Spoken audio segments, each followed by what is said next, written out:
The university hospital loomed before him, its cold, sterile walls rising like a fortress beneath a sky that offered no comfort. Yisak stepped forward, but his body felt disconnected, like a puppet moving without strings. Inside his mind, the doctor's voice echoed again, repeating the cruel verdict. A rare disease, no cure, 6 months. The weight of those words crushed him, pressing into his chest like an iron slab.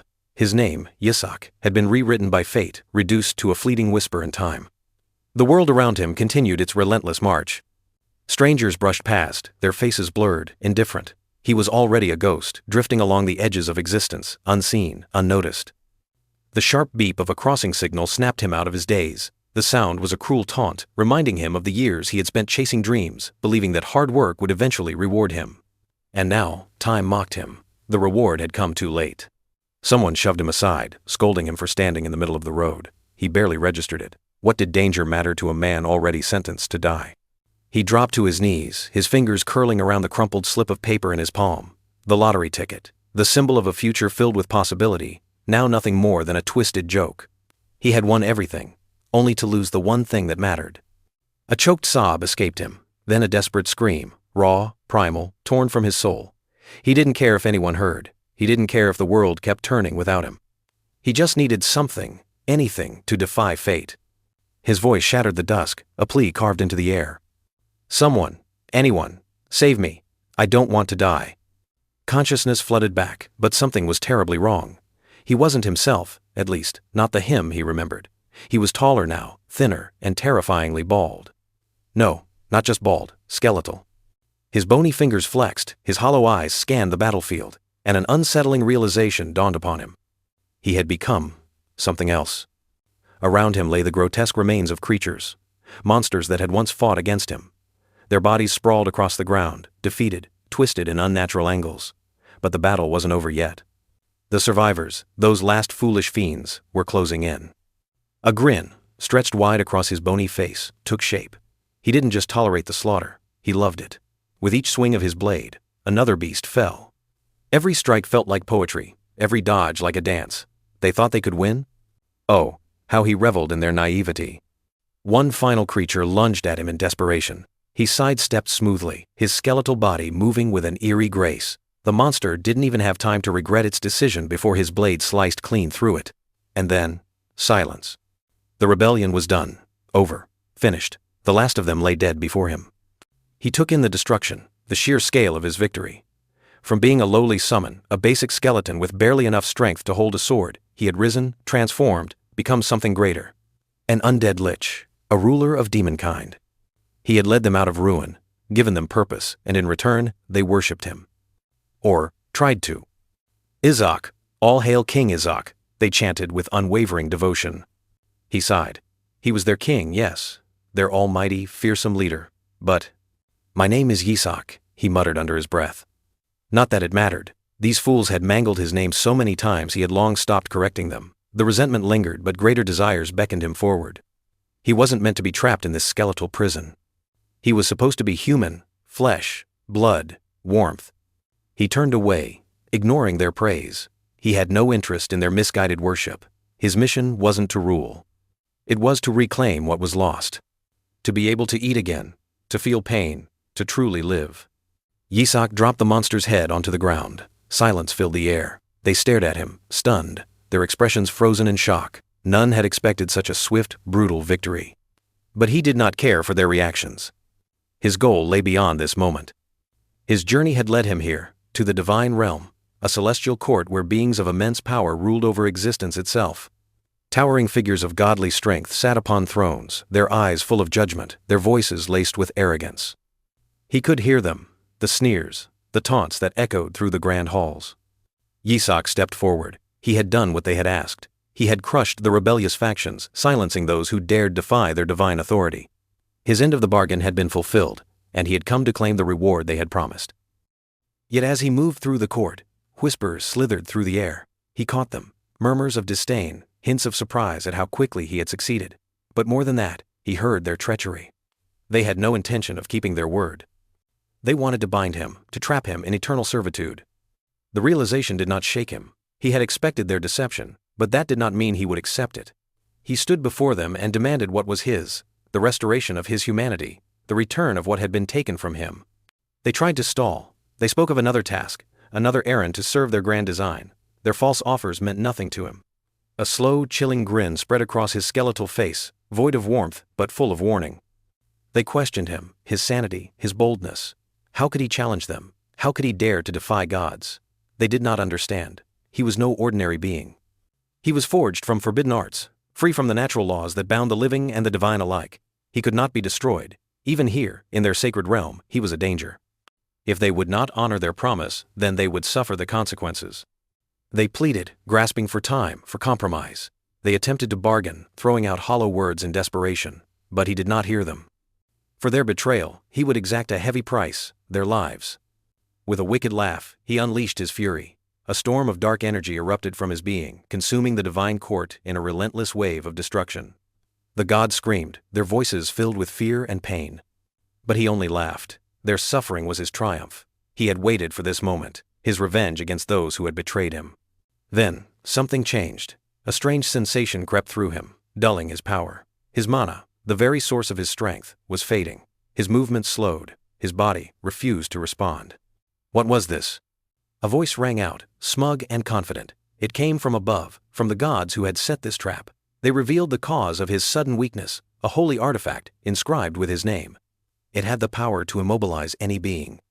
But there was something else. They did not speak his true name. They spoke of the one written on the artifact, Izak. Before he could react, they invoked the highest-class holy art, banished disaster. He felt it instantly. His demonic essence was being torn from him, sealed away. He will be imprisoned within a lowly insect. Rage filled him. He railed against the injustice, against the humiliation of being trapped in something so weak, so repulsive. How dare they do this to him? Yet even as he fumed, one of the gods spoke, questioning his obsession with his lost hair. It was a simple remark, yet it sparked something within him. And then, despite their efforts to seal him away, despite their certainty that he was powerless, he moved. They watched in disbelief. He could still act. Yisak refused to accept such a humiliating fate. He would not live as a mere insect, trapped in a form so pitiful and weak. If he could not reclaim his humanity, he would rather cease to exist altogether. Summoning the last of his power, he unleashed it in one final act of defiance. His energy erupted in a blinding explosion, shaking the very foundations of the divine court. The force tore through the space around him, consuming everything in its path. Pain surged through him. Everything exploded. The gods, caught in the blast, staggered from the impact. But as the dust settled, they realized their spell had worked. The Demon King's soul remained sealed. He was trapped within the insect. It was done. Relief washed over them. Their power had returned, their authority secure once more. But even in victory, they did not relax. They knew that another threat like Yisak, a skeleton king, could rise again. They could not afford to lower their defenses. So, they devised a plan. A vessel would be created, a saint in the human realm. This chosen one would stand as the ultimate defense against the forces of darkness. The gods would ensure that no demon would ever rise again. As for Yisak, his punishment would be eternal. Trapped in the body of a feeble insect, he would suffer for the rest of time. They had won, and he would pay, forever. Lost in his despair, Yisak found himself in a strange, unfamiliar world. It was bathed in an unnaturally bright light, far different from the darkness he had known before. His brain scrambled for answers. Had the gods finally lost their grip on him? Had he, against all odds, escaped their eternal grasp? Then, a more pressing horror struck him. He had hands, chubby, small human hands. He wiggled his fingers in disbelief. This was all wrong. Just yesterday. Was it yesterday? He had been a walking skeleton, a mere whisper of a being. Now, he was stuck in what appeared to be a child's body, plump and healthy. Was this some cosmic joke? A group of unfamiliar faces loomed over him, their expressions a mix of awe and unsettling joy. "The saint has awakened," they cried, their voices trembling with eerie excitement. Saint? Him? Yisak eyed them warily. Their happiness seemed almost forced, like actors in a play where they'd been handed roles they didn't agree with. Then, it got worse. "You must return to sleep," one of them murmured, the words carrying more weight than they should. Return to sleep? Forever? Yisak suddenly wasn't a fan of naps. Before he could demand an explanation, someone shoved a baby bottle towards him, filled with something suspiciously murky. His pulse quickened. That wasn't a formula. That was doom in a bottle. He stared at them, then at the bottle. Was this supposed to be his grand ending? Again? The man held out the bottle again, his expression unreadable. Yisak felt his pulse quicken. Something was wrong, very wrong. That bottle wasn't just an innocent offer, it was a trap. He dodged it like it was a flaming arrow. His movements were sharp, deliberate. Thought they could trick him into drinking whatever suspicious sleep potion they had brewed up. Did they think he was born yesterday?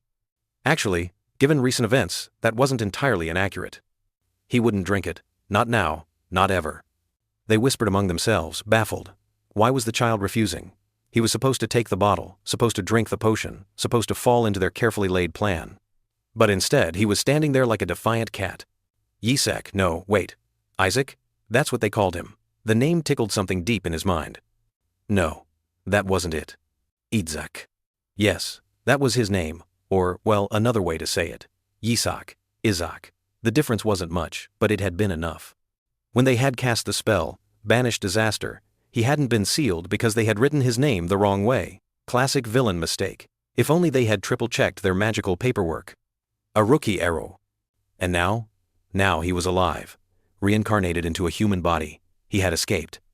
Their grand plan crumbling before their very eyes. Their target, this surprisingly strong child, was slipping through their fingers. They had failed. And Yisak was free. For now. They shoved the revolting green slop down Isaac's throat.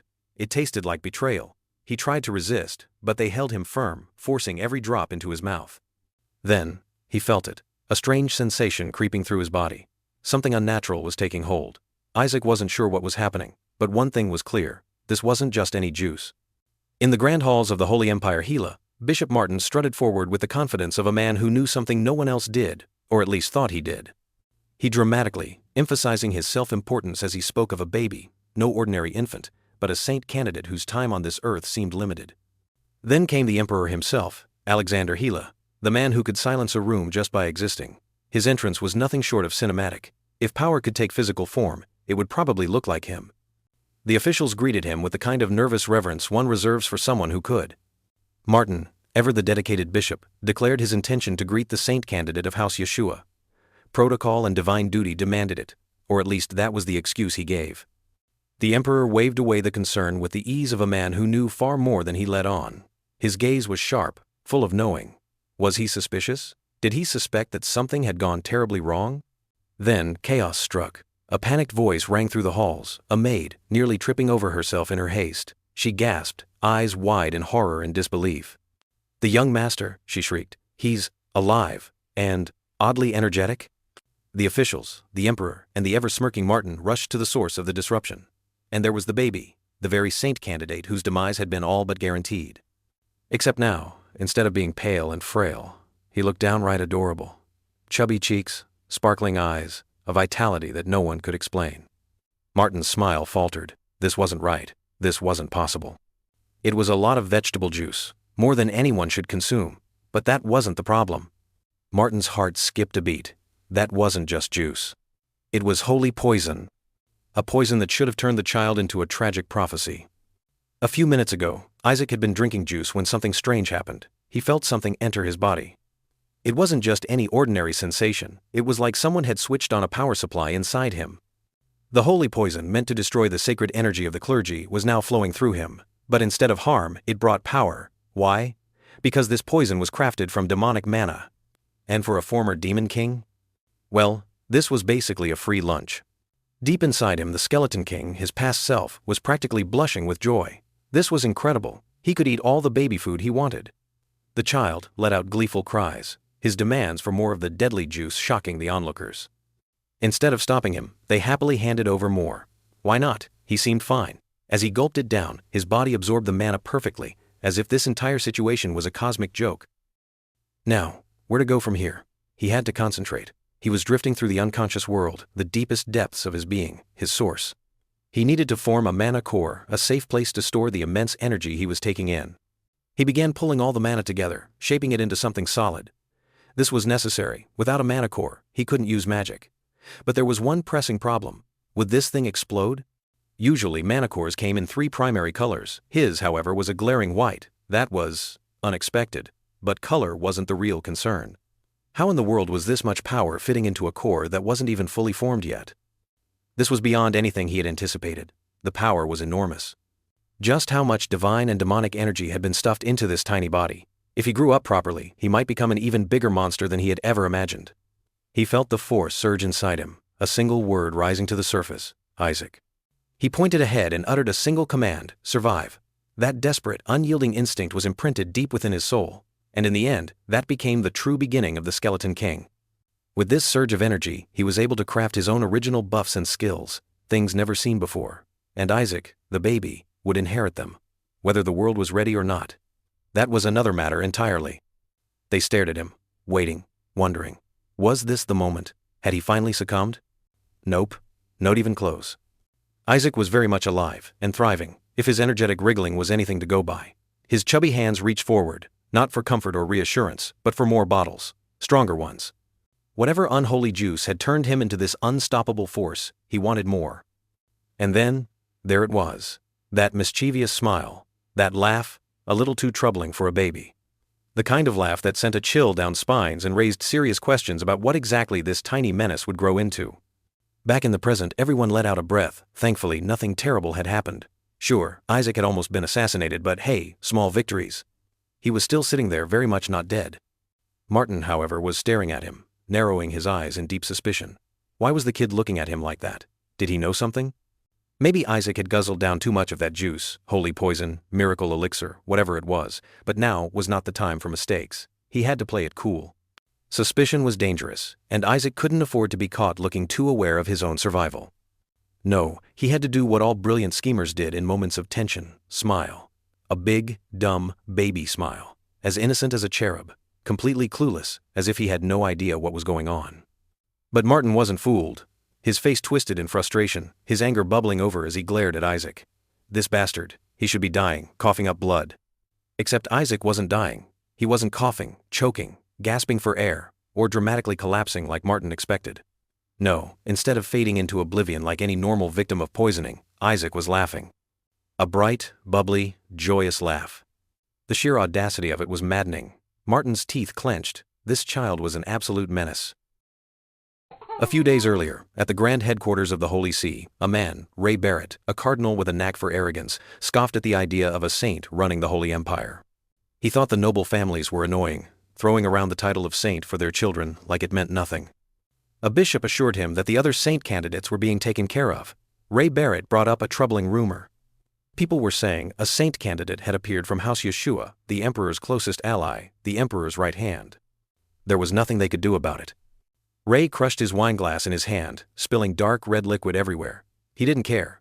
The saint candidate had probably died before they even arrived, but he had to see the body to be sure.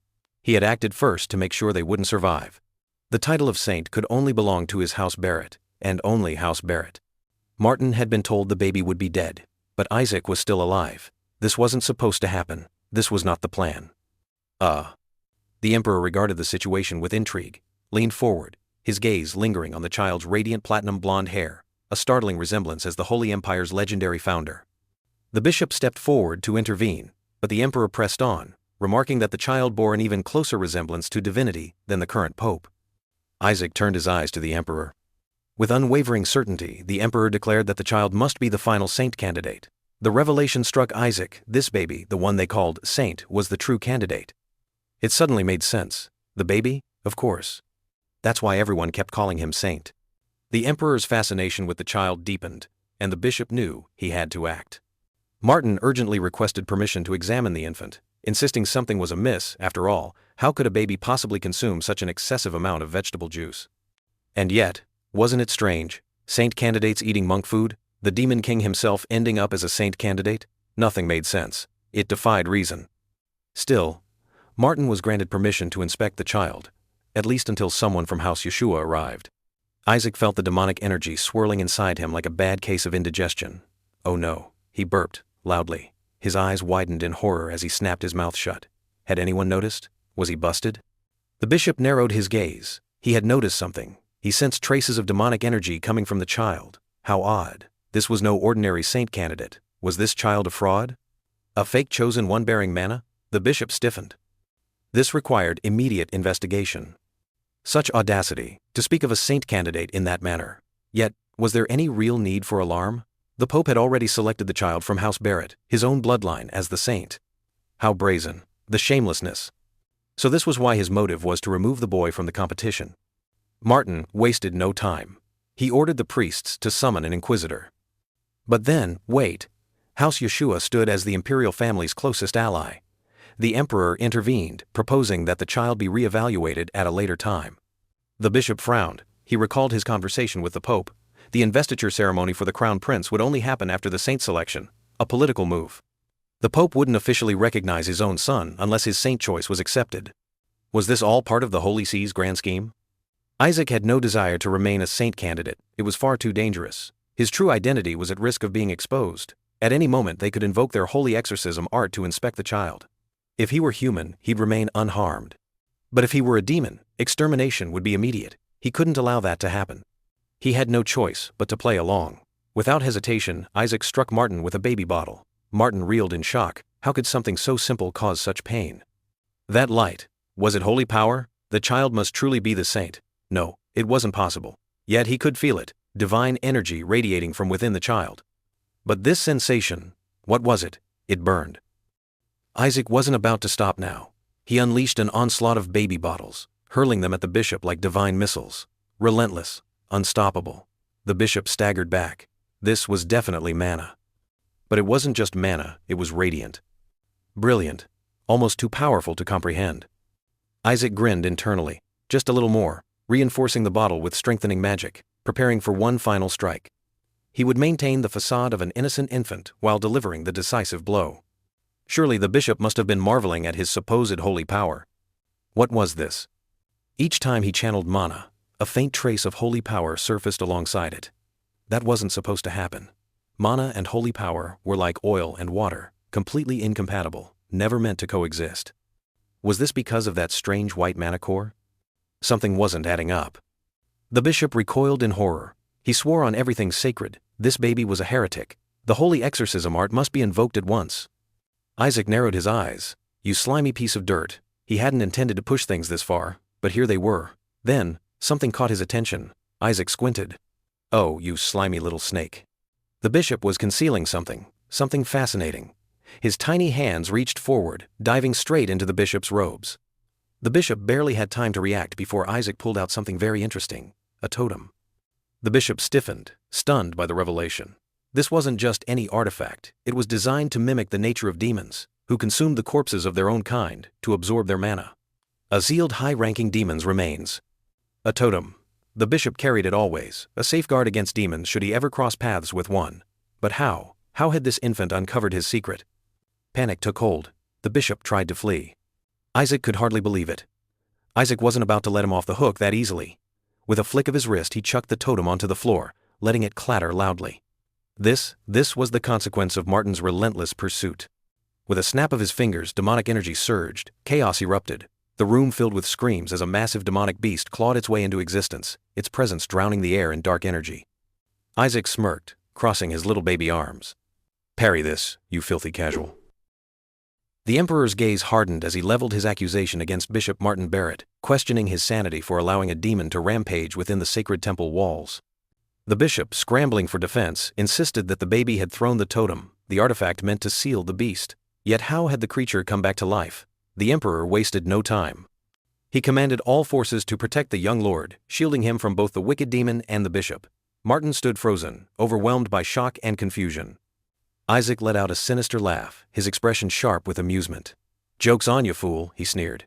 He was eager to see just how capable the bishop really was. Then, the demon roared into existence, its command clear: kill the saint. He had literally saved this thing's life, and it was still trying to kill him? Ungrateful much? The knights rushed forward, forming a defensive line around Isaac. What was this demon's problem? It kept shrieking about some captured king. The paladin should be able to handle this, right? Right? Wrong. The paladins struggled. Hard. They faltered, unable to withstand the sheer power of the creature. Was the knight truly a paladin? The demon pressed on with its assault, urging them to rescue the captured king. Isaac knew he had to act. If he subdued the beast, no one would question him using magic in the chaos. And honestly, what was with everyone trying to kill him in this life? Even after he had revived it, was this destiny forcing its hand? Could he truly be the skeleton king? With an unexpected burst of power, Isaac subdued the rampaging demon. Gasps rippled through the crowd. He had done it. But how? He was just as perplexed as they were. Holy energy radiated from his touch, pushing back the beast. The Emperor's astonishment was evident. Holy power, Unmistakable. The demon recoiled, seeking escape, its very essence repelled by divine energy.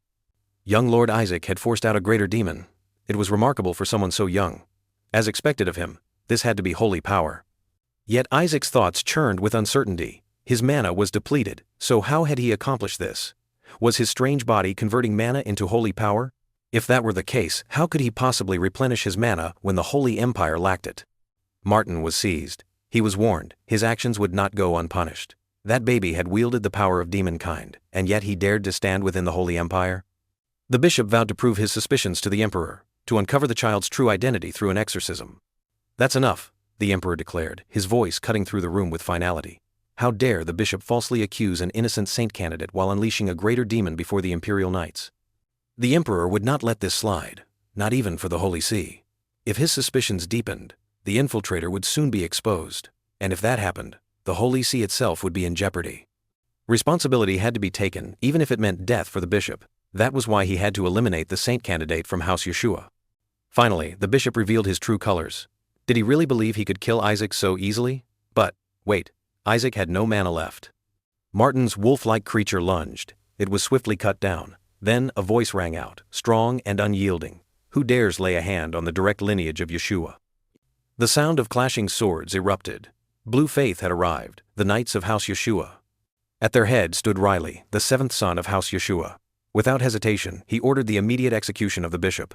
Martin struggled against the knights, his voice sharp with rage. Unhand me, do not lay your filthy Yeshua hands on me. Isaac stilled at the name, Yeshua. It felt strangely familiar.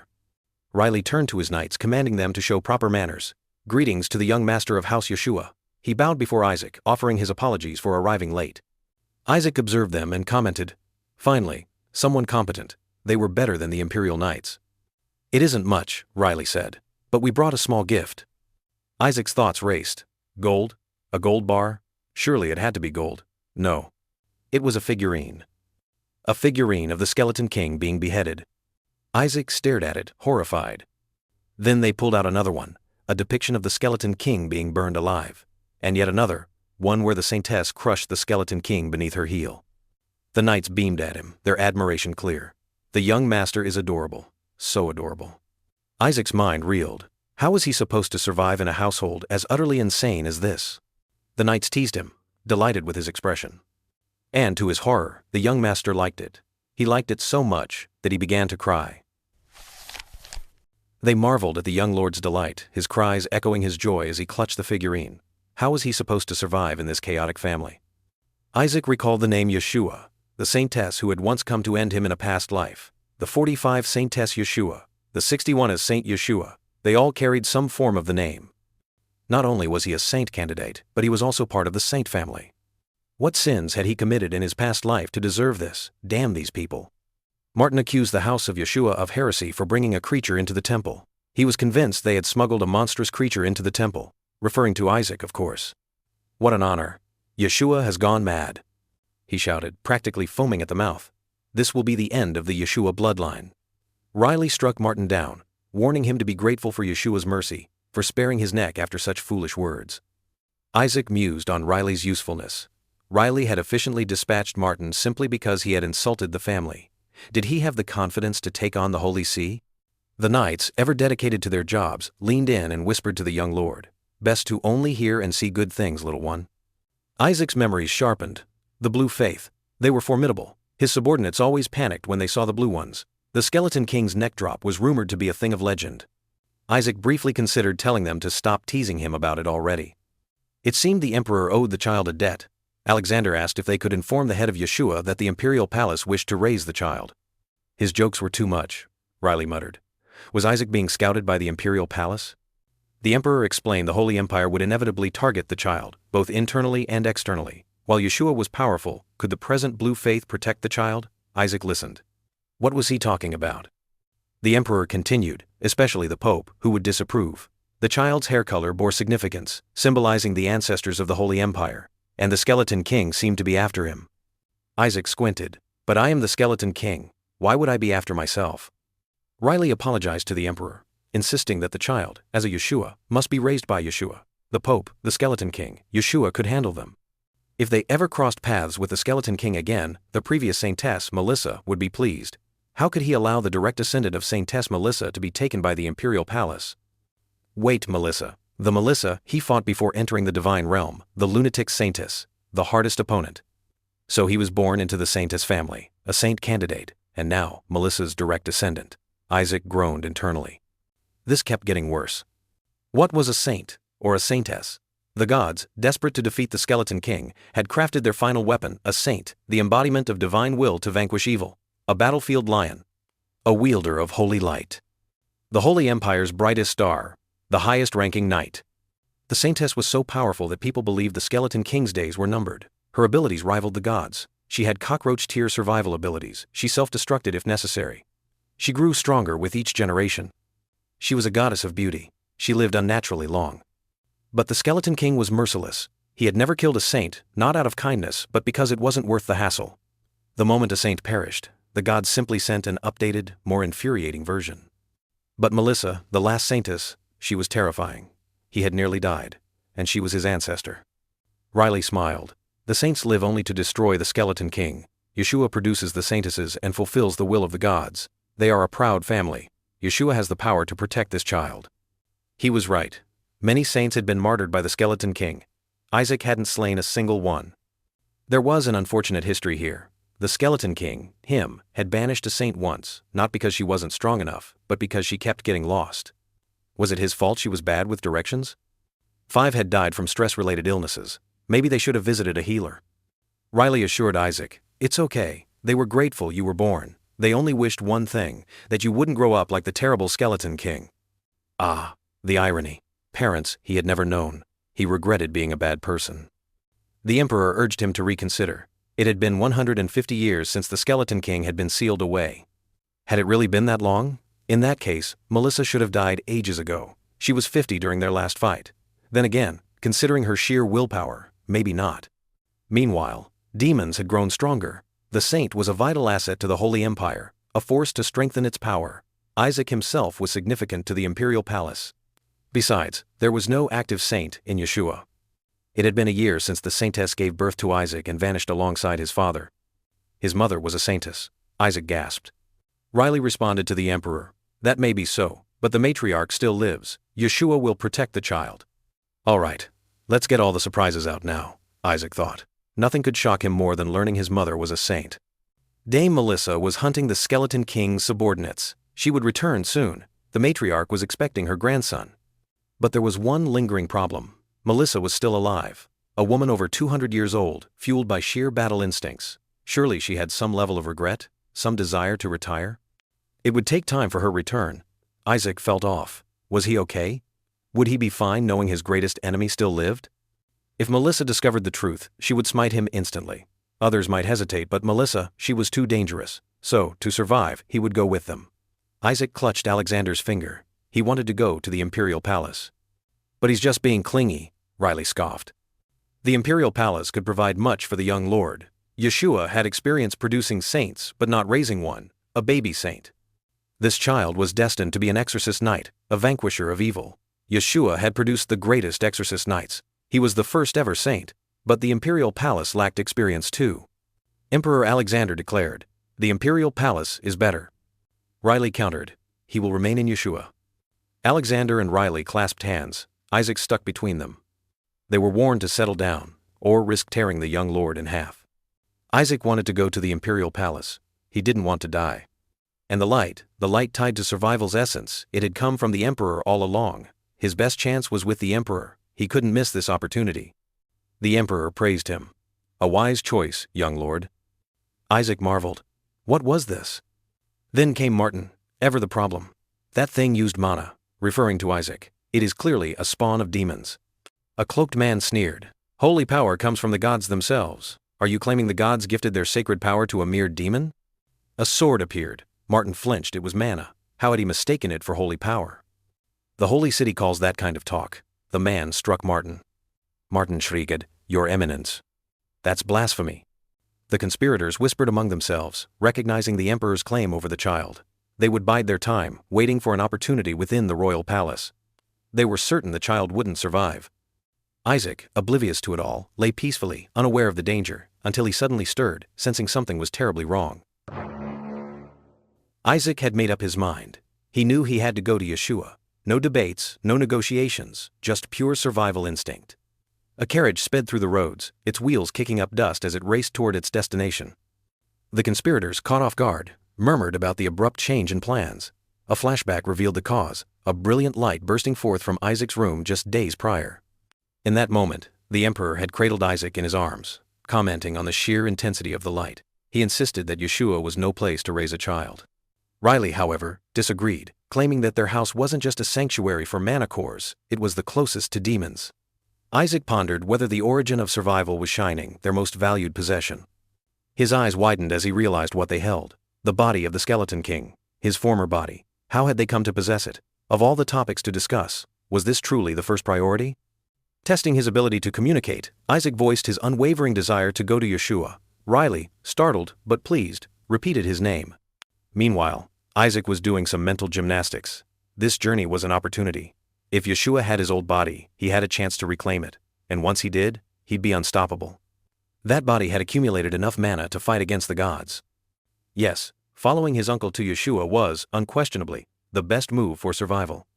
As the carriage thundered forward, Riley and the Paladin discussed why the Holy See remained relentless in its pursuit of Isaac. Riley explained, "The gods gave a prophecy. The saint will be taken in as the son of a god. He's destined to become the next pope." That explained everything. House Barrett had spent years, generations, trying to birth a saint to secure the pope's position. The pope was no ordinary cleric. The pope wielded rank 10 holy spells. He was, essentially, the supreme king of all clerics and paladins.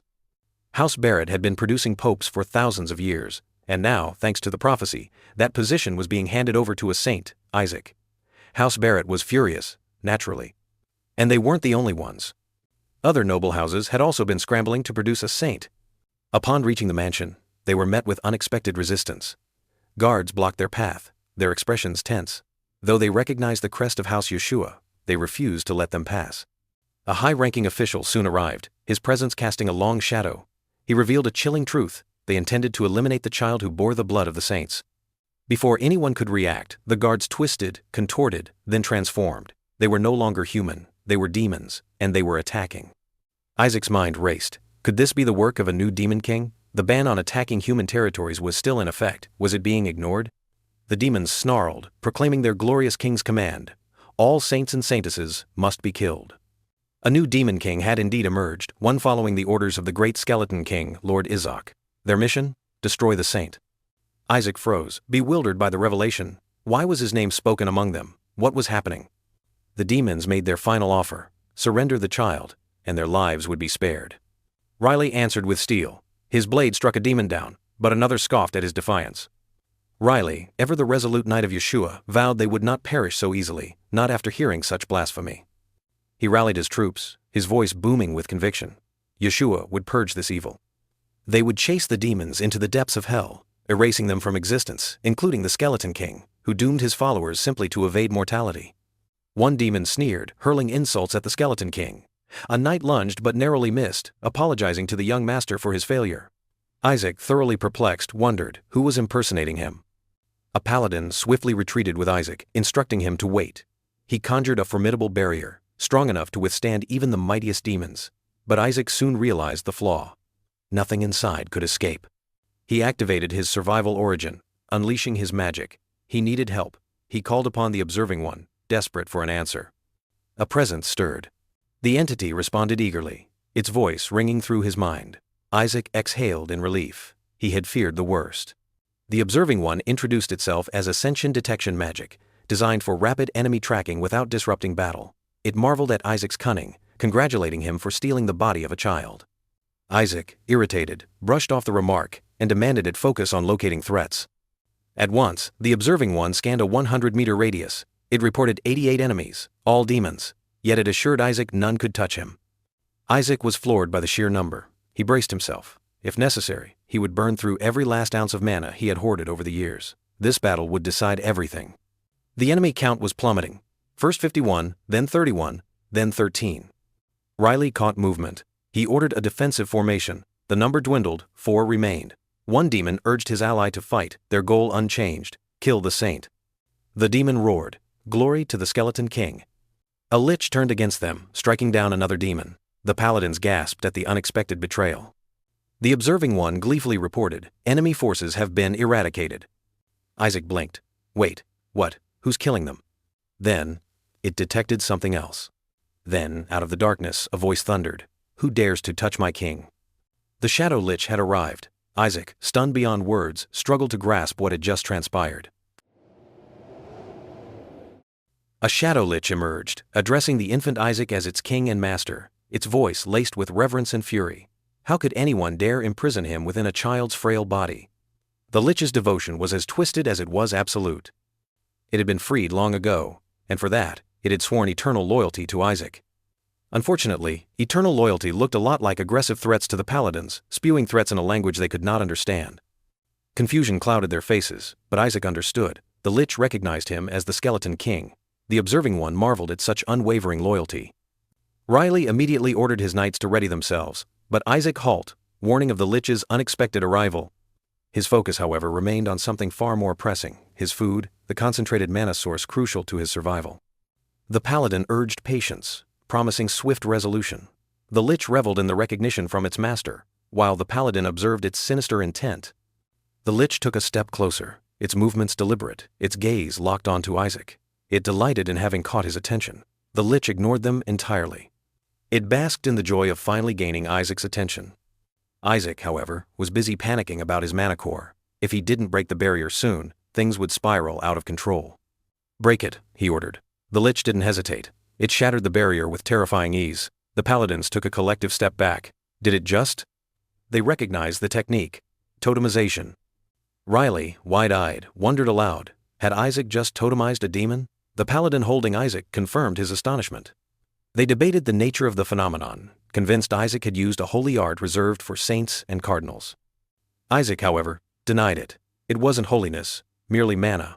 Still, the resemblance to totemization was undeniable. For a child capable of such an advanced technique to lack any holy power was unusual. The paladin holding Isaac remarked that people often shone brightest when faced with peril. He noted how the demon had instinctively targeted Isaac, sensing him as the greatest threat. His certainty deepened. Isaac was the saint. Riley admitted that the demons had come for the boy.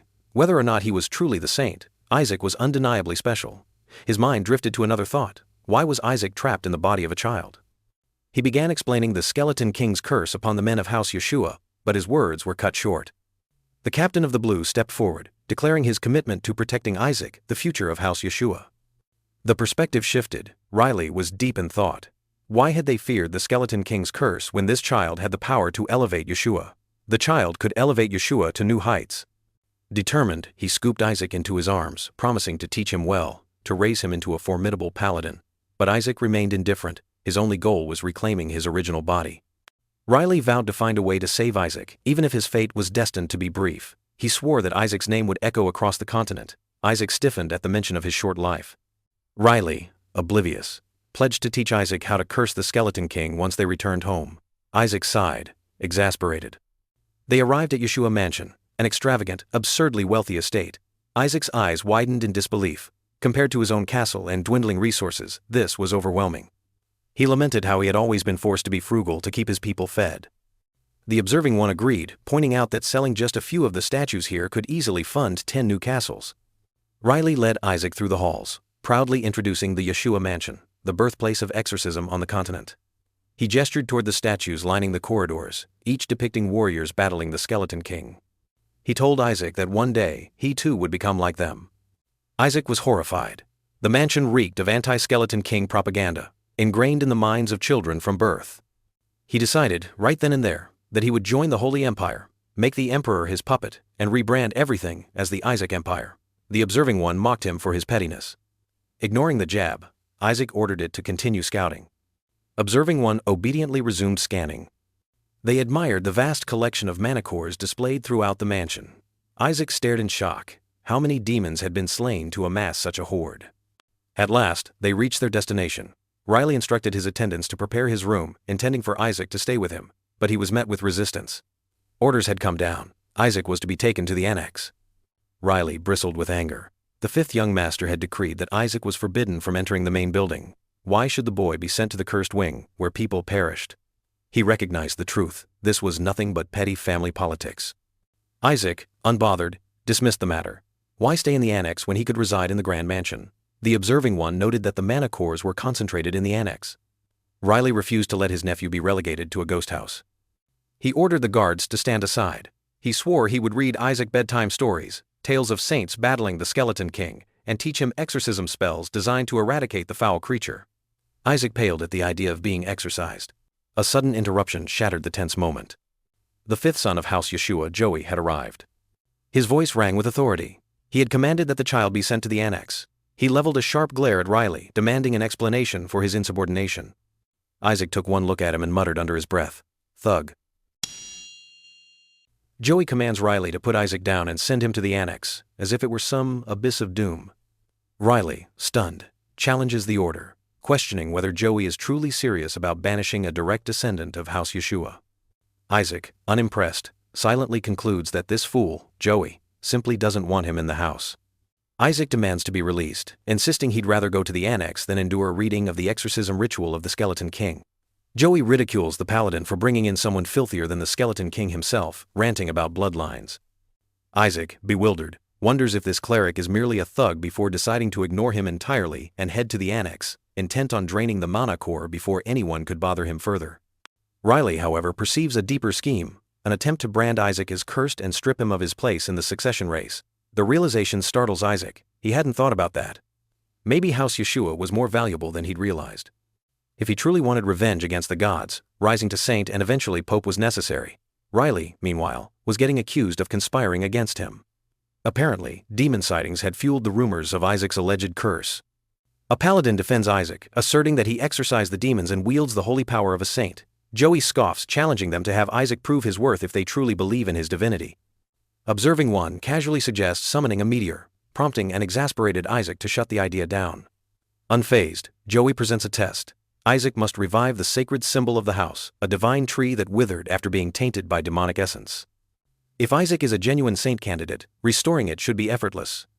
Riley balks at the absurdity of the request, while Isaac briefly ponders Melissa's children, the missing eldest and the second son. He's suddenly startled when observing one speaks, only to watch as it abruptly throws the observing one toward the lifeless tree. The act stuns everyone. Riley points out that fewer than 70 years have passed since the tree's demise, yet Joey expects a mere child to resurrect it. Except, the tree did revive, right before their eyes. It was like someone had slapped life back into its branches. What was once a husk of death now stands vibrant and flourishing. The paladin, astounded, attributes the miracle to Isaac. Joey remains unconvinced, arguing that even the head of the house has grieved over the tree's demise. Lacking definitive proof, he dismisses the celebration. The paladins, however, insist Isaac performed an exorcism and purification, though Joey rejects their claims. Isaac, through observing one, clarifies that he merely drained the demon's remnants from the tree's roots. He grimaces at having consumed the mana, while observing one demands he expel it immediately. A paladin inquires about the tree's revival, but Riley denies having done anything. The paladins, fully convinced of Isaac's divine power, rejoice, while Joey refuses to accept the idea. He accuses the paladin of scheming to push Isaac forward as the saint candidate, questioning the existence of another contender within the house. Joey erupts in fury. "You had the saint as help you, then you made it look like this child did it." Riley snaps back. "What nonsense are you spewing?" Isaac, inwardly, wonders if Melissa can confirm Joey's supposed connection to the saintess, noticing a lack of resemblance. The situation escalates when Joey offhandedly suggests selling Isaac to further their bloodline, only to be met with a furious punch from Riley. Isaac muses that brothers grow through conflict. He realizes he's gathered valuable intel and takes comfort in knowing the family isn't tightly bound, making his eventual takeover all the easier. His ultimate goal remains to bring the house to ruin. Observing one questions the logic, pointing out that the house's destruction would impact Isaac as well. Isaac remains resolute. The scene shifts to a council meeting, centered on the birth of a new child. Hannah, the second wife of Yeshua and current acting head of the house, silences the room before addressing Riley. She demands an explanation. Why did Riley bring Isaac into the main family when the branch family had agreed to care for him? Isaac pieced it together. Hannah wanted him gone. He glanced toward Joey, who helpfully pointed out that the acting head of the house was still waiting for an answer. It is then revealed that Isaac's father has abandoned his position and disappeared. Hannah laments the increasing turbulence surrounding the saint candidates. Riley, visibly uneasy, admits his regret before revealing Isaac's miraculous revival of the divine tree. Joey scoffs, attributing it to mere coincidence. Perhaps long-awaited prayers had finally borne fruit. An elderly woman remarks that even the house's most learned scholars had failed to restore the tree, questioning how a mere child could succeed where they had not. Hannah agrees, citing a lack of verifiable evidence. Isaac, calmly assessing the skepticism, offers to provide proof, stunning the council members. Isaac casually channeled the tree's energy into a crystal, a tangible testament to his undeniable connection with the sacred power, watching their stunned expressions with thinly veiled amusement. Now this was more like it. The council members are stunned to discover that Isaac has eradicated the mana corrupting the divine tree. The notion that a mere newborn accomplished such a feat seems impossible, yet the undeniable truth lies before them: the mana was vanquished right in their presence. The exorcism art required to save the tree was no joke, yet here they were, questioning their life choices because an infant pulled it off like it was nap time. Joey remains doubtful, unable to accept that an infant could wield such extraordinary power. Riley, however, defends Isaac, asserting that he simply acted on instinct, channeling his abilities to purge the mana. He underscores the remarkable nature of the event. Isaac succeeded in mere moments, where House Yeshua had struggled and failed for 70 years. The math wasn't mathing for Joey, though. He thought the whole thing was so ridiculous that the house would become a laughingstock. Then, to top it off, he made a bold accusation. What if Isaac wasn't even a real Yeshua? What if he was the child of some random beggar? Riley counters, boldly predicting that Isaac will grow to become the saint and possibly even the future pope. Isaac, meanwhile, was just sitting there, silently nodding along. Riley then makes an audacious proclamation: Isaac will one day slay the Skeleton King. The declaration sparks outrage, with Hannah accusing Riley of signing his own death sentence. She suggests putting Isaac's abilities to the test. And what better way to do that than to grab something from the legendary treasury of holy artifacts? The scene transitions to the dark forest, northwest of the Holy Empire of Hela, where a man battles demons, dismissing the task as a meaningless chore. A knight approaches Eli Yeshua, the head of House Yeshua. Eli inquires about the situation, and the knight explains that Hannah, the acting head, has requested permission to enter the treasury of holy artifacts. Stressing that the request does not concern the Holy See, he reveals that Eli's grandson, Isaac, has revived the divine tree, prompting Hannah to seek verification of his status as the saint. Eli questions the possibility of a saint emerging from his house, refusing entry to anyone aside from the saintess candidate. He warns the paladin against needless infighting. A woman then speaks in favor of allowing the test, revealing herself as Melissa Yeshua, the matriarch of House Yeshua and a former saintess. She acknowledges Isaac's potential and suggests evaluating all saint candidates within the treasury. Though she concedes that a child from another house may claim the most powerful artifact, she longs for such an outcome. Even the greatest saintess in history failed to secure the artifact for themselves, and Melissa believes it could be crucial in locating and destroying the Skeleton King. If someone managed to bring it out, though, she was ready to shower them with prizes, stuff so valuable, even the Pope would get jealous. Alongside the saint's heirloom and secret techniques, she vows to relinquish all to the child who prevails. The treasury of holy artifacts is a sacred vault, holding invaluable relics and ancient techniques for millennia. Traditionally overseen by the saintess, it has long been regarded as the rightful domain of House Yeshua. Only children under 10 may enter, and it once served as the site of the first birthday ritual for saintess candidates. Their potential was foretold by the artifact they retrieved from within. However, the treasury is perilous. Even saintess candidates often perished within its depths. After countless deaths and losses, the treasury was eventually sealed. The observing one conveys its intrigue, and Isaac shares in its excitement, eager to uncover the Skeleton King's remains within the treasury. A paladin notices Isaac's enthusiasm and informs him that the matriarch has granted entry to all saint candidates. He reveals that the heirs of all 5 great houses will be present, including that of the corrupt pope. Isaac sees this as a golden opportunity to reclaim his body without drawing too much attention, as the observers will be focused on multiple candidates.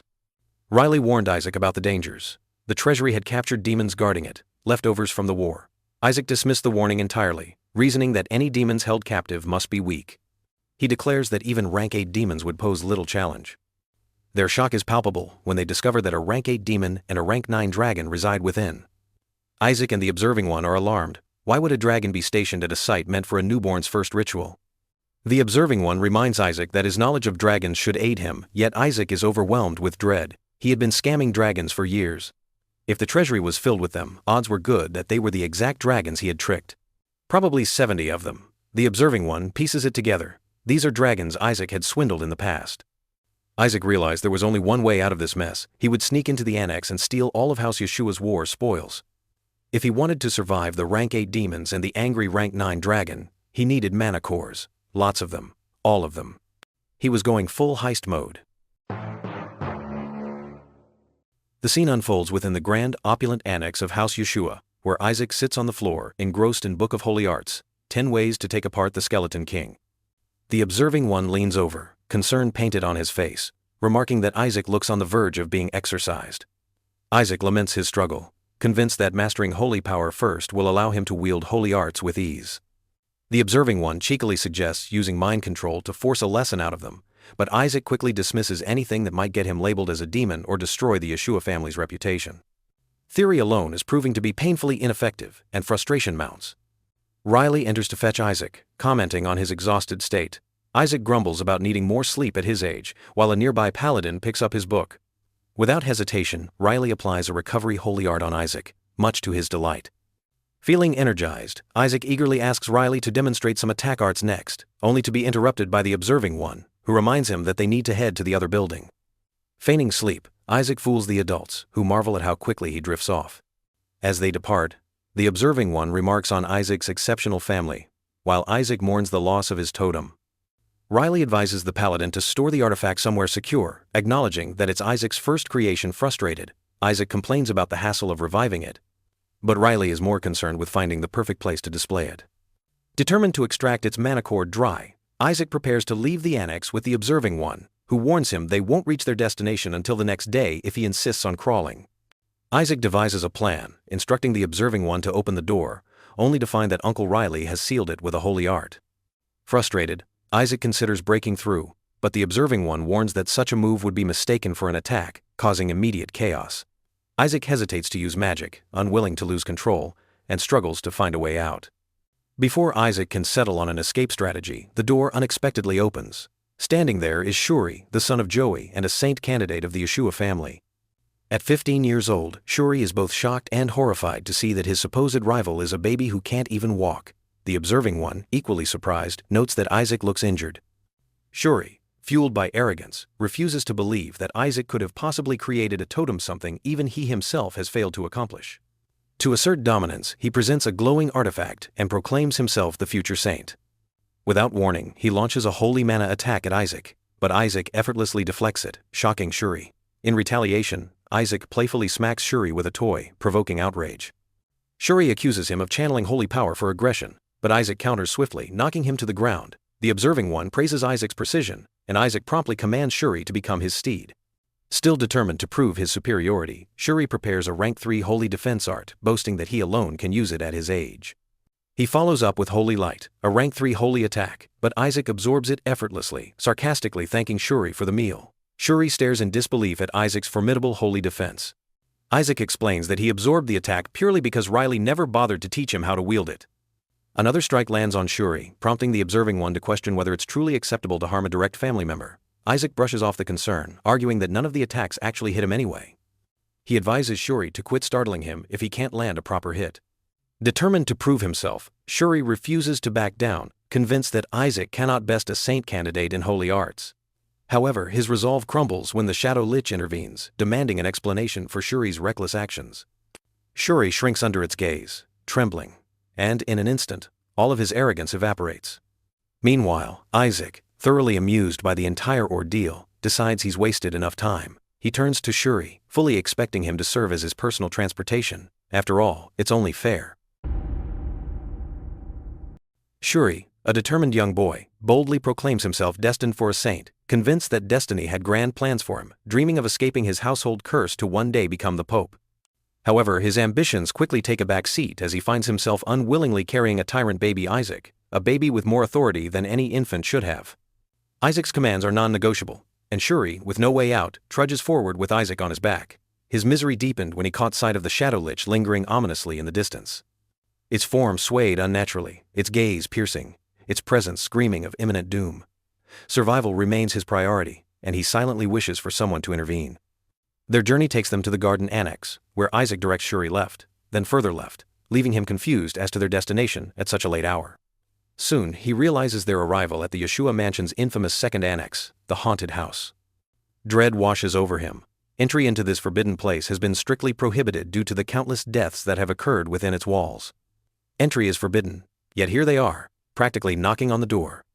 Isaac and Oculus exchange cheeky smiles, always eager to stir trouble. Oculus, keenly observant, notes an overwhelming presence of mana, an immense force that would typically require decades of rigorous training to accumulate. Isaac's eyes gleam with excitement at the possibility of harnessing such power. Eager to press forward, Isaac moves toward the entrance, Shuri recalling the adult's dire warnings protests, but his objections are ignored. The Shadow Lich taunts him, urging him onward. Reluctantly, he walks with Isaac, expecting something grand, something mystifying, but instead, the place was a complete wreck. Oculus informs him that the entire building is sealed with magical barriers, its doors barricaded by powerful barriers. Shuri hesitates, suggesting they turn back since everything is locked, but Isaac swiftly yanks his hair in response, forcing compliance. Shuri winces in pain, demanding he be released.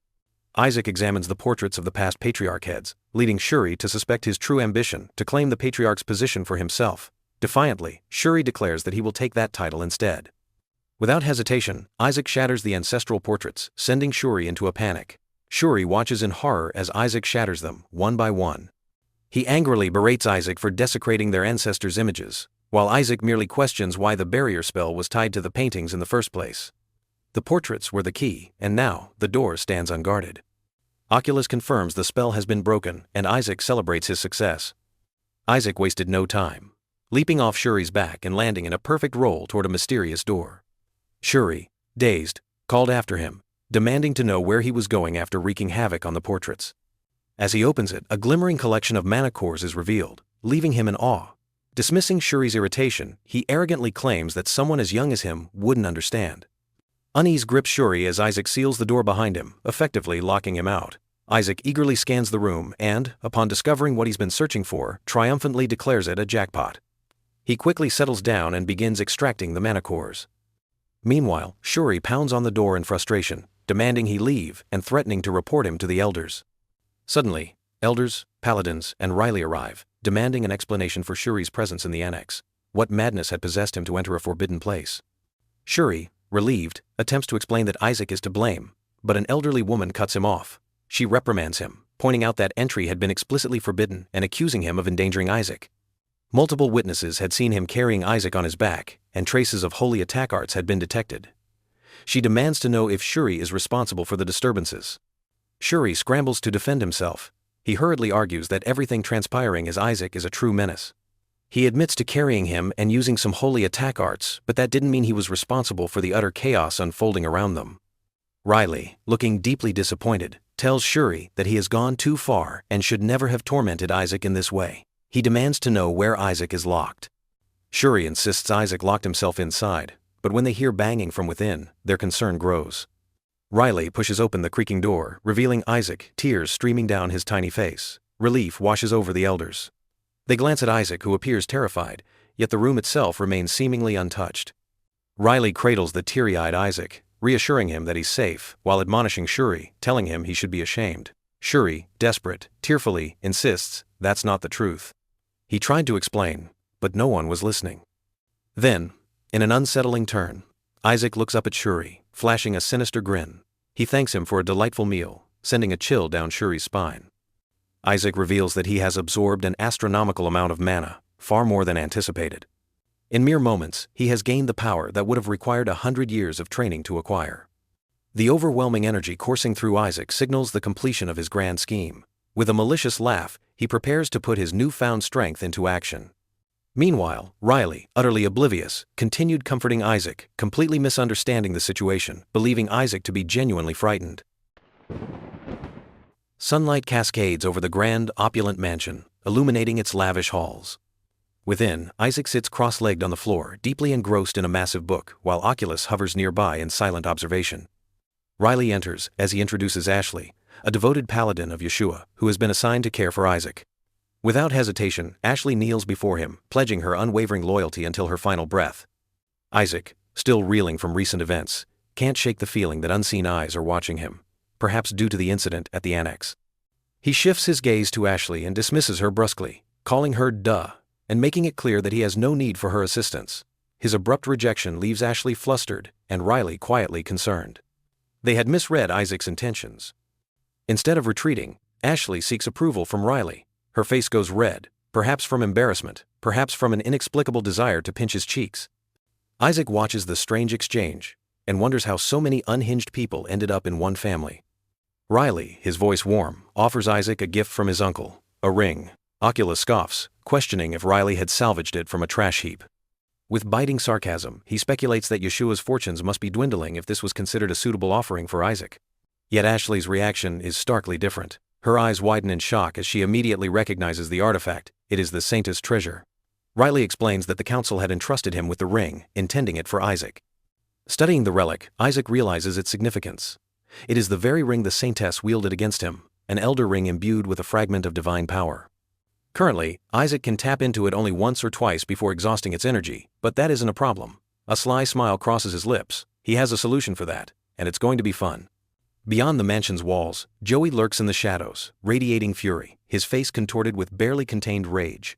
His expression to his nephew Isaac confirms his suspicions. The ring is authentic. The sight of Isaac unsettles him. The notion that he could one day destroy him gnaws at his mind. Joey forces his face into an unsettling smile and steps forward with all the warmth of a snake in a sweater vest.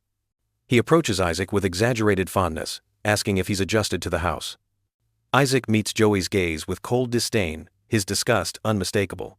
Oculus muses that perhaps Joey has finally succumbed to madness. As Isaac simmers with quiet rage, he can't shake the feeling that things are taking a dangerous turn. Then, Joey delivers his revelation. He had sabotaged the treasury's blessing device, ensuring that Isaac could never receive its power. By doing so, he had forced the elders' hand, leaving them no choice but to grant Isaac the Saintess treasure instead. An elderly woman solemnly explains that Isaac isn't able to receive a blessing like others. To keep things fair, he needs the ring. Joey, still nursing resentment from their previous confrontation, demands the ring for Shuri. However, she swiftly reminds him that he has already received a blessing from the Holy See and warns him not to succumb to greed. Frustrated, Joey begrudgingly admits his intent. He was going to pretend to donate the ring to the Holy See, only to swipe it for himself later. Joey accuses Riley of taking the ring without understanding its true worth. Then, in an impressive display of arrogance, Joey dismisses the Saintess's ring as worthless junk. If Riley was going to give Isaac a gift, it should be something better, not this useless trinket. Riley defends the ring's worth. It belonged to the Saintess after all. But Joey persists, asserting that Isaac is his beloved nephew and should receive something he can actually use. He suggests a different ring from the treasury, one blessed countless times by the Holy See, claiming that it would serve Isaac far better. Even Riley, he adds smugly, would struggle to obtain such an artifact. Isaac, keenly aware of Joey's manipulations, chooses to play along. As Joey urges him to hand over the old tarnished ring, Isaac abruptly slaps him, snatching the ring away. He sneers, stating that the item reeks of the Pope's corruption, before hurling it aside and ordering Joey to disappear. Joey lets out a strangled scream, eyes wild with disbelief. He commands the knights to recover the ring, scrambling to find it himself, his movements growing more frantic. How dare Isaac throw it away like garbage? This wasn't how it was supposed to go. Riley steps forward, questioning Isaac's actions, pointing out that the ring Joey had offered was far more valuable than the one he himself had given. And yet, Isaac had made his choice. With a triumphant glint in his eyes, Isaac presents Riley's ring, the one he had chosen without hesitation. With an affectionate grin, Riley calls Isaac his precious nephew, swearing to only give him the finest things. As Ashley and Riley rejoice, a sense of warmth and victory fills the air. Joey and his knights frantically search the depths of the lake, their frustration growing as they complain that the waters are far too deep. But Joey refuses to concede, demanding they find the ring at all costs, as if their very lives depend on it. Unbeknownst to them, Isaac quietly casts a spell, making the ring impossibly heavy. The knights can dive all they want, but the ring is now lodged in the depths like an immovable boulder. No one is retrieving it, ever. Oculus chuckles, impressed by Isaac's unwavering refusal to touch something so tainted. Amused, Isaac suggests that Oculus retrieve the ring under the cover of night, catching the entity off guard. The ring, after all, will be worth a fortune, and Isaac has every intention of selling it. Meanwhile, Joey, consumed by rage, collapses onto the ground, screaming in frustration over the lost relic. He slams his fist against the table, his fury spilling over as he yells about the ring's immense value, convinced that Isaac has no idea how much it truly costs. Moments later, Joey takes a deep breath, forcing himself to regain composure. He rationalizes that it doesn't matter. Isaac wouldn't be able to use the Elder Ring properly anyway.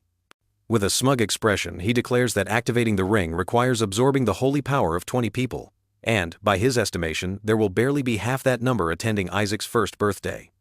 He smirks, convinced that Isaac will never unlock its true potential. The following day, the mansion becomes a spectacle as crowds flood its grand halls. Ashley stands in awe. 148 saint candidates have arrived, accompanied by thousands of servants and aristocrats. Among them are representatives from the ducal houses, dozens of marquis families, and, astonishingly, even the emperor himself is here. Other countries have also sent their saint candidates. Isaac and Oculus observe the scene with amused skepticism, joking that the gods must have grown lazy, scattering saints everywhere as if by chance. Tossing saints around like confetti at a festival, hardly keeping track. Meanwhile, Riley watches the overwhelming turnout with suspicion, unable to shake the feeling that this might be a trap. His thoughts are interrupted by the sudden arrival of Simon, his trusted friend, and the leader of one of the Empire's top 3 merchant guilds. Riley is taken aback. "You're here too?" he questions. Simon grins, explaining that the Empire is abuzz with excitement. Word had spread that even the supposed weak men of Yeshua would be in attendance, reassuring everyone that this gathering couldn't possibly be a trap. He adds with a knowing smirk that Yeshua's matriarch has offered up a prize so irresistible that even the Pope's house couldn't turn away. Isaac narrows his eyes, intrigued. A prize? What could be worth such a spectacle? Riley stiffens in surprise, the mention of the Pope's house catching him off guard. Simon, however, waves it off, unconcerned. He scoffs, stating that the royals would never step foot in Yeshua. They openly regard everyone outside House Barrett as mere commoners and loathe the thought of mingling with them. Lowering his voice, Riley cautions Simon, reminding him that Yeshua is hosting the gathering and that it is not the Pope's family's place to interfere. He advises discretion, warning that their words should be measured. Then, with a smirk, he suggests they provide something more impressive than the arrogant papal elites. A smooth, chilling voice suddenly cuts through the conversation. "There's nothing more dangerous than a vulgar friend." The words send a shiver down Simon's spine. Cardinal Ray Barrett steps forward, his presence commanding. Ray's gaze settles on Riley, brimming with mockery. Ray was hoping to catch a glimpse of this so-called saint candidate from Yeshua. Yet, curiously enough, the boy is nowhere to be found. This is the perfect opportunity, Ray claims. With a prayer thinly veiled as mockery, he hopes that Yeshua's saint candidate will rise to the occasion and bring honor to the house he represents. Riley's mind races. Have they unknowingly walked into the Holy See's carefully laid trap? He takes note of the staggering surge in saint candidates. Just a week ago, the number of saint candidates skyrocketed from 25 to 148 in mere days. A coincidence? Not likely. The realization dawns on him. The Holy See must have turned a blind eye to the countless unqualified applicants, allowing nearly anyone with even the slightest claim to join the ranks. After all, every family is desperate for their child to be recognized as a saint candidate. If those children are ushered into the treasury, the weakest among them will be swiftly eliminated, and amidst that chaos, the Holy See could enact whatever nefarious plan it has concealed. A chill runs down Riley's spine as the pieces fall into place. Isaac might be in danger. He gasps, his expression tense, but when he glances at Isaac, his urgency meets an entirely different sight. Isaac, oblivious to the growing crisis, picks his nose absent-mindedly, a bewildered expression on his face, as if the world around him has suddenly become incomprehensible. The emblem of Yeshua stands boldly, a striking display of a star and crossed swords. A historical text condemns the boys of the Yeshua bloodline, labeling them as useless despite their striking appearance and the prestige of their family name. They are viewed as worthless, yet paradoxically, they are irresistible prey, coveted by those seeking to claim the unparalleled Yeshua lineage and those eager to curry favor with the papal house, which harbors a deep-seated enmity for the house of the saints. A Yeshua child is the ultimate prize. Countless hands reach for the light, eager to seize it. Cloaked in shadows, a figure murmurs a chilling suggestion, to toy with the boy, to render him powerless without taking his life. The plan? Spike his drink with a concoction so potent, it would make even the divine regret their choices.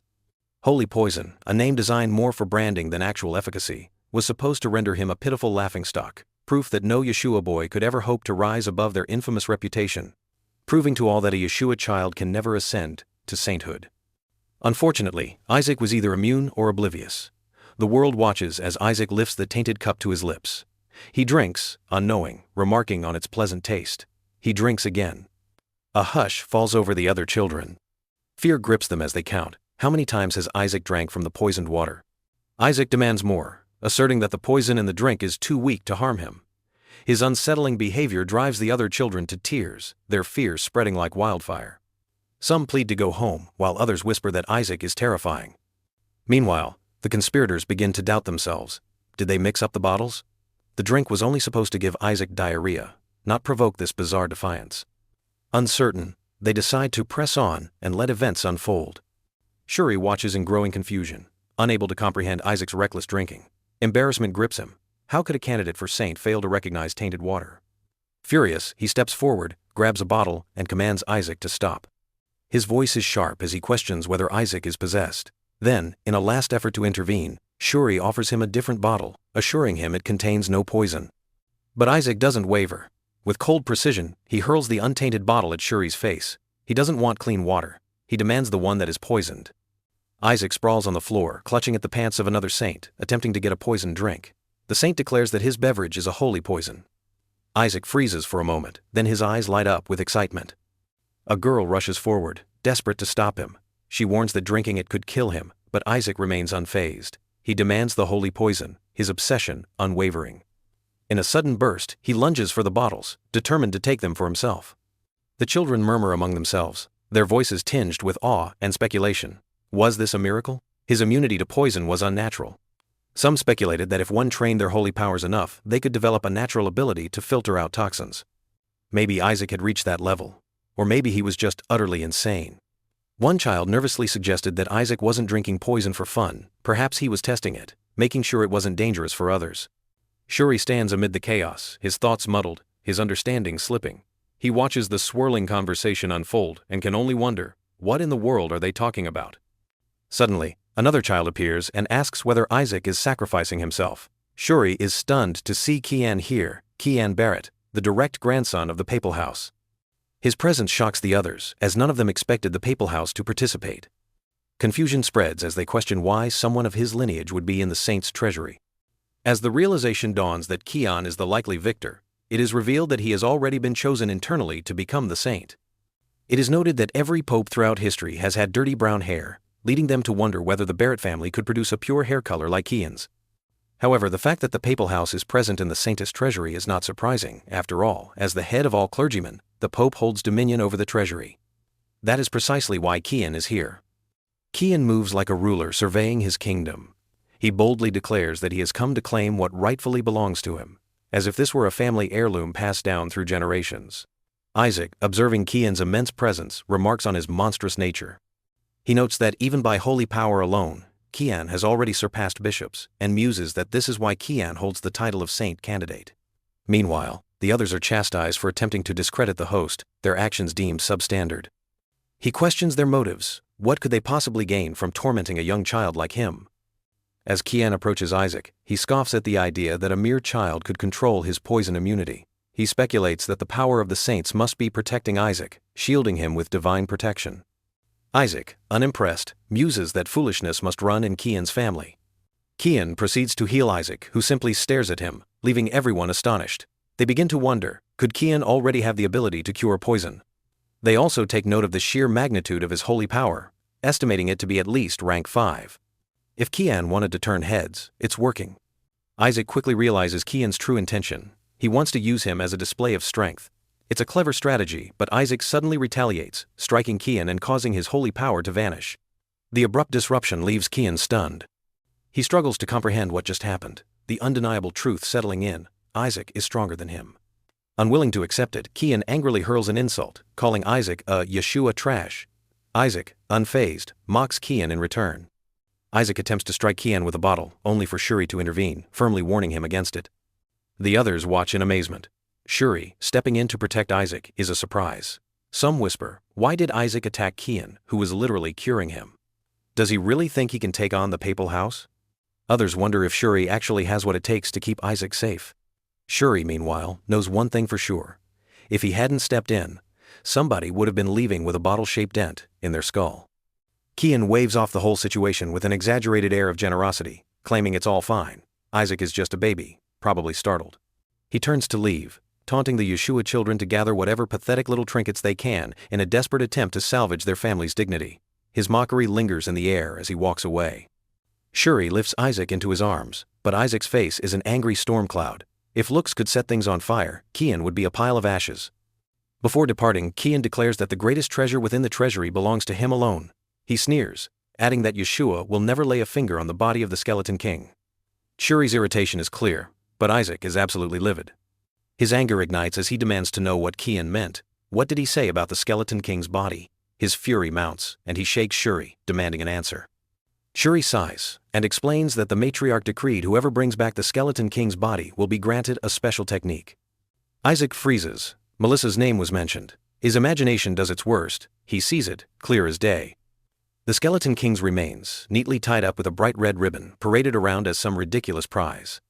His mind reels at the sheer madness of it all. What kind of twisted game is she playing with his body? Isaac sits among the gathered children in the treasury, bottles scattered around him on the floor. His gaze hardens as he reminisces, determination flickering in his eyes. A flashback reveals his past life as the Skeleton King, centuries spent refining mana within his ancient skeletal form. He scoffs at the thought. Reaching rank 10 would be effortless if only he could reclaim his former body. The problem, however, was the horde of eager children surrounding him, all aiming for the same prize. He surveyed them like a predator scanning its prey, narrowing his eyes menacingly. The children shivered under his gaze, fear flickering in their eyes. He made up his mind.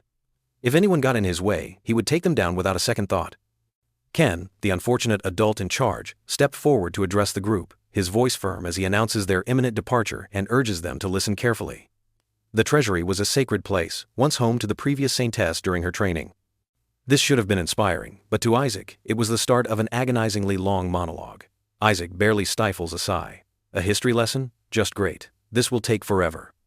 Deciding he had suffered enough, Isaac started sneaking away, crawling across the floor, his movements quiet but deliberate. His movements did not go unnoticed. Shuri catches sight of him and narrows his eyes. "Where do you think you're going?" he demands. Before an answer can come, an explosion erupts, shattering the moment. Their shock deepens when they see Isaac, moving in a blur, faster than they thought possible. Chaos unfolds as he weaves through the wreckage, a sly grin on his lips. Every step carries a calculated precision, the mark of a holy art newly mastered, sending him whizzing through the treasury, causing a ruckus that would definitely earn him a lecture later.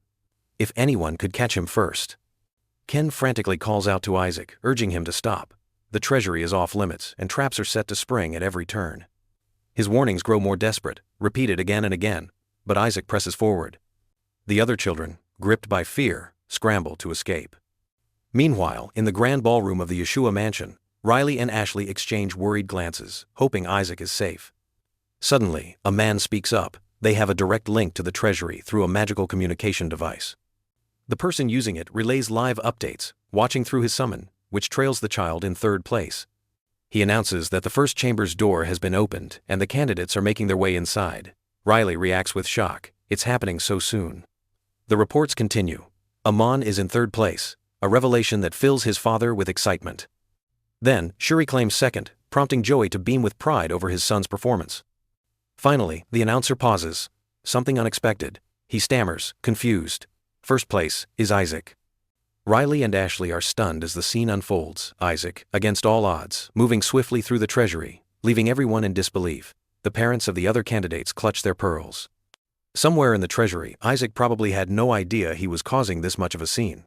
Ken, gasping like a fish out of water, flailed his arms in warning.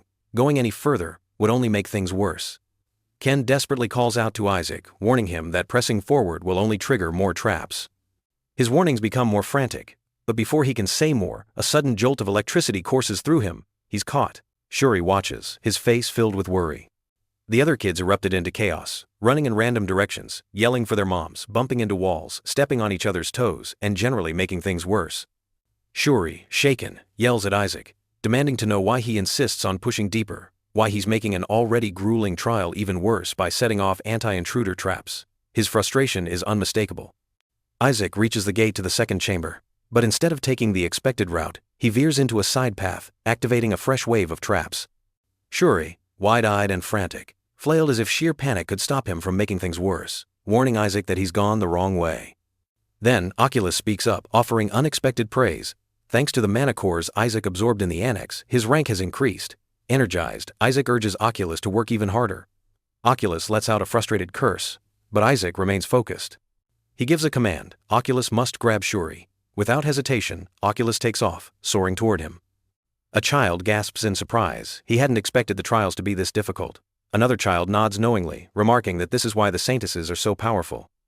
One points out that the floating Shuri hails from the Yeshua, and the others react in shock, assuming his house must have secretly taught him how to fly. Unfair. But Shuri himself knows the truth. He's not flying by choice. Panicked, he demands to be let down. Meanwhile, Oculus informs Isaac that it has secured his informant, Shuri. Shuri wastes no time in warning Isaac. Making it through the first chamber's trial of selection was only the beginning. From the second chamber onward, a single misstep could mean death. The trials were designed to teach Saintuses how to conquer fear and make the right decisions, but Isaac grows impatient. His magic lashes out, electrocuting Shuri. He just wants a straight answer about the second chamber, not endless chatter. Gritting his teeth, Shuri gives one crucial piece of advice: never attack the enemies in the second chamber, no matter what. He repeats himself, trying to hammer the point home. Isaac scowls. What kind of nonsense is this? Why shouldn't we fight? But Shuri insists, this is the only way to pass. The enemies will vanish after 3 minutes. He demands confirmation. Does Isaac understand? Because if not, they'll both be doomed. Isaac sighs, beginning to grasp the lesson. It's a test of patience. Shuri warns him again. Many have died here. But Isaac merely smirks, dragging himself forward. 3 minutes? Sounds easy. A piece of cake. He resolves to wait, holding back from attacking. They step into the chamber of tranquility. A voice greets them, welcoming them to the chamber, where peace and patience are their only guides. The key to survival is to remain unshaken. To let tranquility lead them toward the light. Their patience will carry them forward. A group of children steps into the chamber, their movements cautious, their breaths shallow. One child, uneasy about lagging behind, voices his concern, but Kian dismisses the worry with calm assurance. There's no need for them to face the danger head-on. Instead, he suggests positioning the expendable shield at the front, reminding the child that a formidable rank 8 demon guards the entrance to the next chamber. He is convinced that those who rushed ahead have already been halted at the gateway. As he gestures toward a glowing light, he declares that the trial has begun. The gate creaks open, and he repeats his warning: they must not falter. Again, he urges them, steadiness is key. Fanes, radiant and smiling like a deity auditioning for a toothpaste commercial, exudes confidence.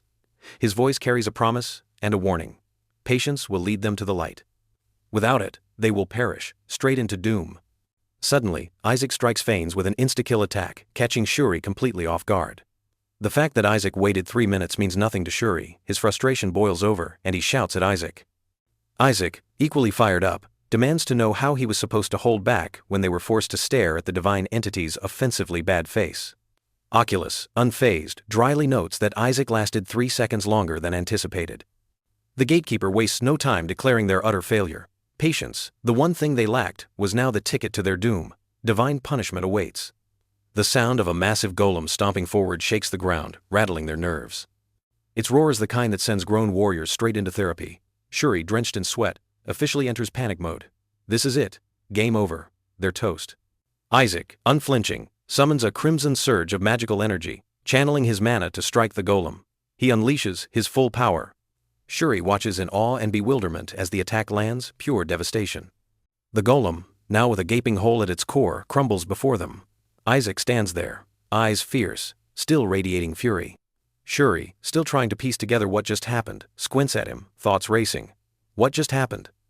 What is the deal with Isaac? What is the true extent of Isaac's power? The golem crumbles into a sad pile of rubble, leaving Isaac glaring at the mess.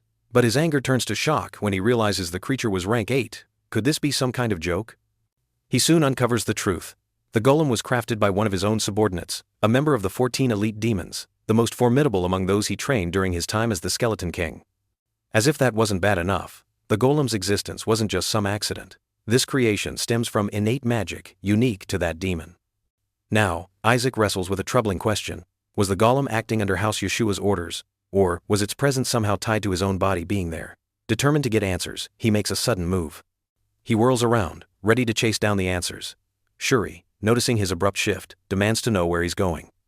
Out of nowhere, a boy among the group of children begins mocking the Yeshua boys, Isaac and Shuri, for being too helpful. This boy is Nigel Sephet, the third son of the ducal house Sephet of the Red Faith. As Isaac and Shuri notice him, Nigel smugly thanks them for defeating the golem gatekeeper but demands they step aside so he can enter the second chamber first. The other children murmur about the hardship they endured because of Isaac. Shuri, taken aback.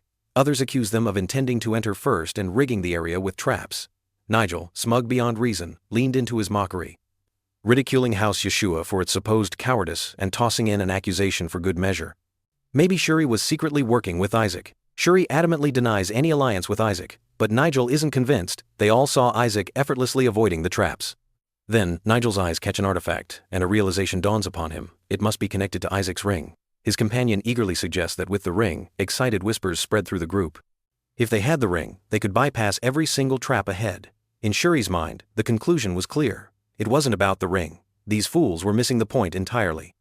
Isaac sits with an eerie calm, completely unfazed by the tension in the air. Shuri watches him, bewildered by his composure.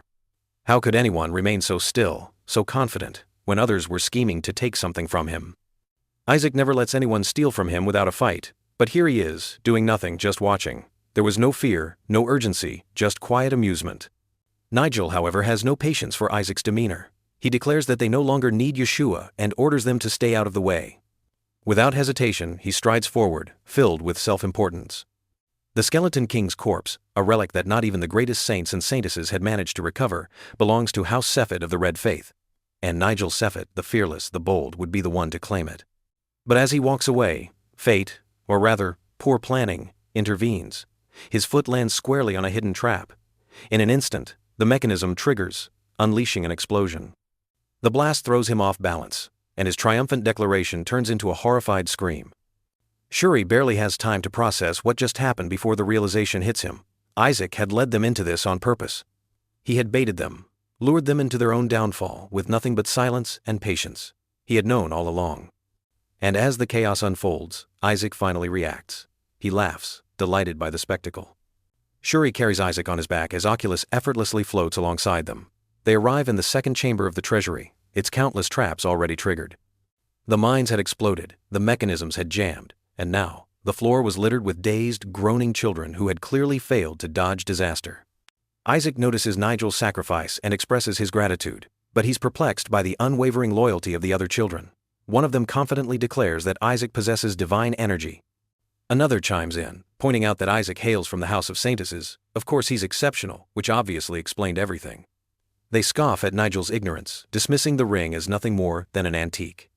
Besides, someone from Yeshua could never be cowardly. Oculus observes that they have all witnessed Isaac's brilliance, even though he has no need for their devotion.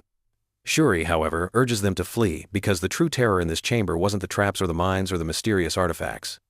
Warning that the true monster isn't any demon, it's the deceptively harmless-looking boy clinging to his back, Isaac himself. Paris Julius, the second prince of the Julius kingdom, regards Isaac with an air of reverence, declaring that if there were a saint among them, it would surely be him. With effortless grace, he introduces himself, expressing his delight in meeting the youngest lord of the House of Yeshua.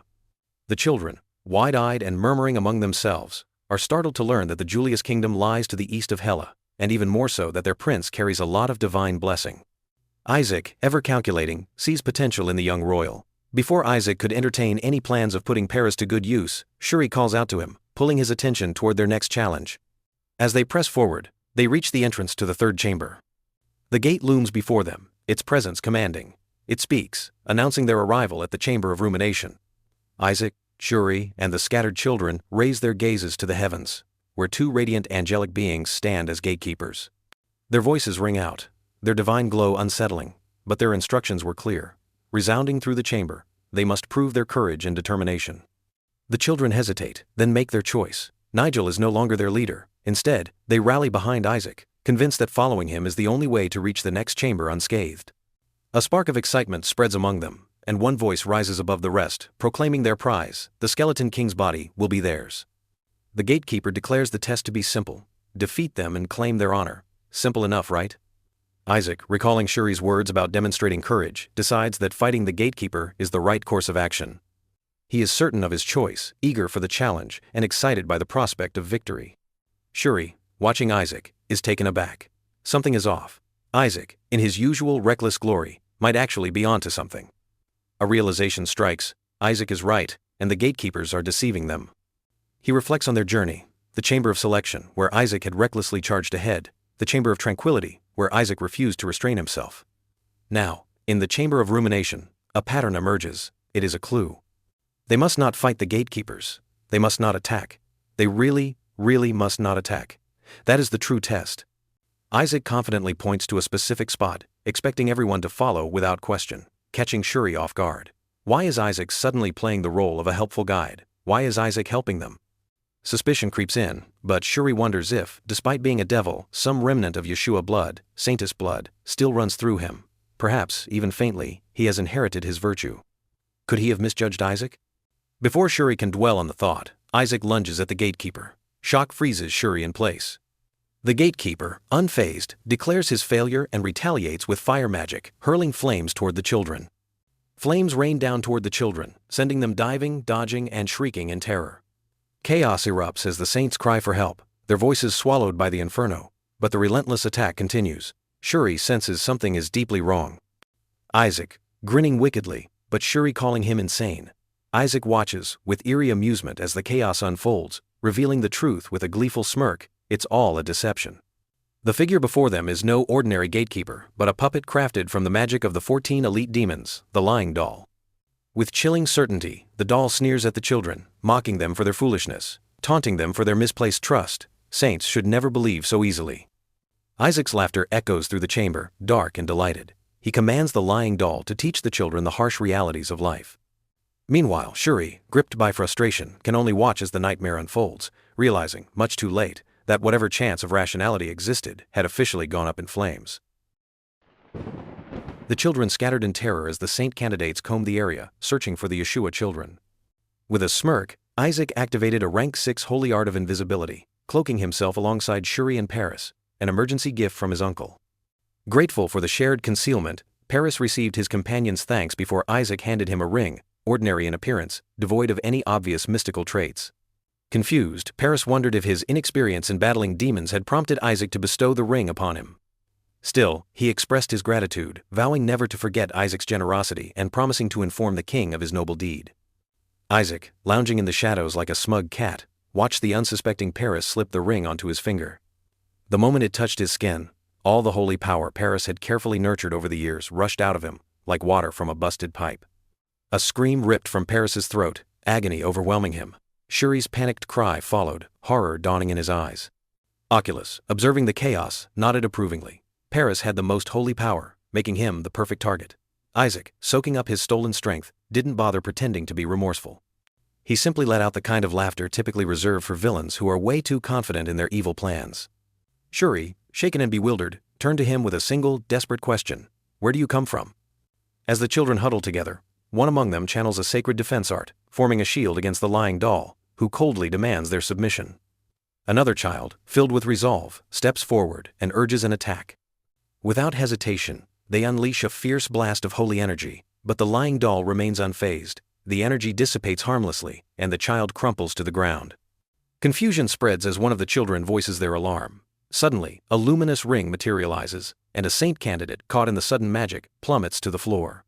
Whatever holy power had been swirling through the room vanishes in an instant, snuffed out like a candle in a storm. The doll, now thoroughly baffled, stares at the scene. It had spent a lot of time crafting this grand deception. It hesitates, contemplating its next move and wondering where the children who succumbed to its deception have disappeared to. It was supposed to be the mastermind of this situation, but something was clearly wrong. Isaac, alongside Oculus, has drawn in the holy power of everyone on their side. As they advance toward the Lying Doll and the remaining children, Isaac waves a hand, as if dismissing their concerns, reassuring them that being weak is simply part of life. The Lying Doll ceases its assault the moment its target falls. Isaac calmly explains that it's safer for him to absorb their holy power and render them unconscious rather than let them suffer harm at the hands of the doll. As Oculus nears the completion of the absorption, a sudden surge of yellow energy bursts forth, crackling around him. Kian suddenly appears before Isaac and Oculus, his body crackling with surge energy. Isaac, still unsure where Kian had vanished to, stares in disbelief at his unexpected arrival. Shuri, caught off guard, is struck with both awe and shock. Whispers of Kian's brilliance ripple through the air, yet Shuri remains speechless, unable to fully grasp the extent of his abilities. With a commanding presence, Kian summons a powerful Holy Spirit, astonishing everyone with his skill at such a young age. However, the moment is short-lived, as Kian finds himself equally stunned by Isaac's power. Suspicion creeps into his mind. Had Isaac led the other children into another trap, just as he did in the first chamber? A kid stomped and huffed, furious at the accusation. Another one jumped in, passionately defending Isaac. Apparently, he'd been nothing but helpful, even guiding them through the try. Oculus, ever skeptical, suggests that the children may have fallen into a form of Stockholm syndrome, manipulated by their captor. Isaac, frustrated, insists that they've misunderstood him. But Keon remains unfazed, brushing aside their gratitude. He then challenges them directly, questioning whether they truly deserve the title of Saint Candidate. After all, they had been saved by a mere child, Isaac.